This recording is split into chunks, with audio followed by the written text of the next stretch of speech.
की 7 वाजता संध्याकाळी माननीय प्रधानमंत्र्यांकडे ऑपरेशन सिंदूरला जे खासदार सगळे गेले होते, आम्हाला सगळ्यांना माननीय प्रधानमंत्र्यांनी 7 वाजता बोलवलेलं आहे।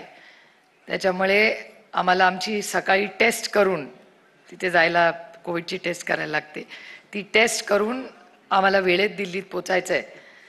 पण मी बघते सकाळ मगाशी अमोल दादाही बोलले की सगळ्यांची भाषणं माझ्यामुळे कट झाली आहेत, असा एक आरोप माझ्यावर झाला आहे। पण खरं तर आदरणीय पवार साहेबांचं 12:30 पाऊणला भाषण व्हायचं होतं, त्याच्यामुळे आपला काही फार वेळ मी घेणार नाही। पण आजचा हा वर्धापन दिनाच्या आपल्याला मी मनापासून सगळ्यांना शुभेच्छा देते। म्हणता म्हणता 26 वर्ष झाली, आजही तो दिवस आठवतो, शिवाजी पार्कचा तो भव्य दिवळ सोहळा। संगमाजी, तारिकभाई, संगमाजी आज नाहीत आपल्यात, तारिकभाई त्यांची माझी भेट होते अनेक वेळा, ते आज बिहारमधून निवडून आलेले आहेत, खासदार आहेत आमच्या सगळ्यांबरोबर। आणि मला आठवतं त्यावेळेस मला वाटतं प्रदेशाध्यक्ष पहिले हे माननीय भुजबळ साहेब होते, आणि तो एक मोठा कार्यक्रम होता, एक काळ होता। कुणालाही वाटलं नव्हतं की 6 महिन्यात आपण सत्तेमध्ये येऊ, आणि 6 महिन्यात आपण सत्तेत आलो, आणि पूर्ण 18 वर्ष राष्ट्रवादी काँग्रेस पक्ष जन्माला आला तो 6 महिन्यातच सत्तेत बसला, आणि सलग 15 वर्ष सत्तेत राहिला तो पक्ष।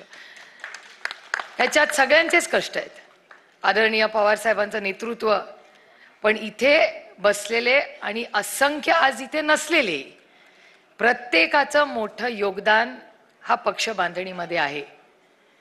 त्याच्यात काही आपल्याबरोबर आज नाहीत, आबांची तर आठवण केल्याशिवाय कार्यक्रम पूर्णच होऊ शकत नाही। आबांचंही अध्यक्ष म्हणूनही मोठं योगदान होतं। आज अरुणभाई व्यासपीठावर आहेत, असे असंख्य, पिचड साहेब ते जरी नंतर आपल्याला सोडून गेले तरी त्यांचं योगदान आहे। ज्यांनी आपल्याबरोबर कधी ना कधी काम केलं त्याची नोंद माणसांनी आयुष्यात नेहमी ठेवली पाहिजे, जाणीव ठेवलेत, हेच आपले संस्कार आहेत। मला अनेक वेळा माझ्या मतदारसंघात परवाच आम्ही फिरत होतो भोरला, भोरचे लोक दिसत आहेत तिथे मला, आम्ही गाडीत मगाशी हा बसलाय विठ्ठल तिकडे, विठ्ठल आणि मीच चर्चा गाडीत करत होतो। विठ्ठल म्हणला ताई आपण बाकीचे भेटतात असं तसं काय हे ते, मी त्याला म्हणलं विठ्ठल, तो म्हणला तुम्ही टीका डायरेक्ट करत नाही त्यांच्यावर। म्हटलं हे बघ विठ्ठल, मी 4 इलेक्शन लढले, 3 इलेक्शनला त्यांनी माझी मदत केली आहे, एकाला विरोध केलाय, ठीक आहे, अभी 3 का बाकी आहे। त्याच्यामुळे जरी कधीतरी एका ताटात जेवलो असलो तरी ते एक वेळ विसरले असतील, पण माझ्यावरचे संस्कार मी नाही कधी विसरणार। त्यामुळे ठीक आहे, ज्यांनी जो मार्ग निवडला असेल त्यांना आपल्या शुभेच्छा आहेत।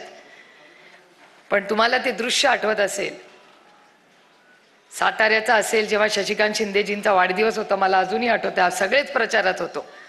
मला माझ्या ऑफिसमधून फोन आला की साहेब भिजलेले आहेत पूर्णपणे, काय झालं? मी शशिकांत शिंदेंना फोन केला, म्हटलं काय झालं, पाऊस झाला, काय झालं? ते म्हणले आम्ही केक कापतोय। म्हटलं कसला केक कापताय?